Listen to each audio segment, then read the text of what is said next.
ఎంతమంది నిజంగా యథార్థంగా చెప్పగలుగుతారు మీ జీవితంలో ఒకానొక సంఘటనలో ఇంకా నా పని అయిపోయింది, దీని నుండి నేను బయటికి రాలేను, లేకపోతే దీని నుండి నేను మరలా లేపబడలేను, ఇంకెంతే, this is the end of my story అన్న అనుభవం నాకు కలిగిందన్న వారు ఉన్నారా? ఎవరైనా ఉన్నారా?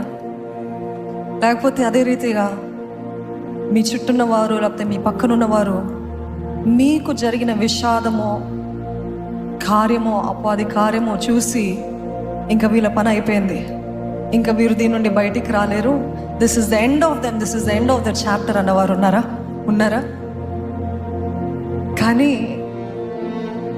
దేవుడు అపవాదిని కన్ఫ్యూజ్ చేసే దేవుడు, అవును కదా? He confuses the plans of the enemy. The enemy plan to destroy you. The enemy plan to fool you. The enemy plan to put you down. The enemy plan to take you away. But God, hallelujah, ఆయన జోక్యం చేసుకొని ఎదుగో నీ కథ నేను మారుస్తానన్నాడు. హల్లెలూయా. నీ కథ నేను మార్చి నీ జీవితం బట్టి నేను నా నామానికి మహిమ తెచ్చుకుంటాను అంటాడు. ఆమేన్. The moment you thought it is over, God says no, it's not over. Resurrection is coming. Hallelujah. పునరుత్థానుడైన దేవుడు, పునరుత్థానపు శక్తితోటి మనల్ని నడిపించే దేవుడు. ఇంకా అయిపోయింది అనుకున్న పరిస్థితుల్లో లేవనెత్తి, ఇది నీ బట్టి కాదు, నీ బలము కాదు, నీ శక్తి కాదు, కేవలము నా ఆత్మ ద్వారంగానే. ఆమేన్.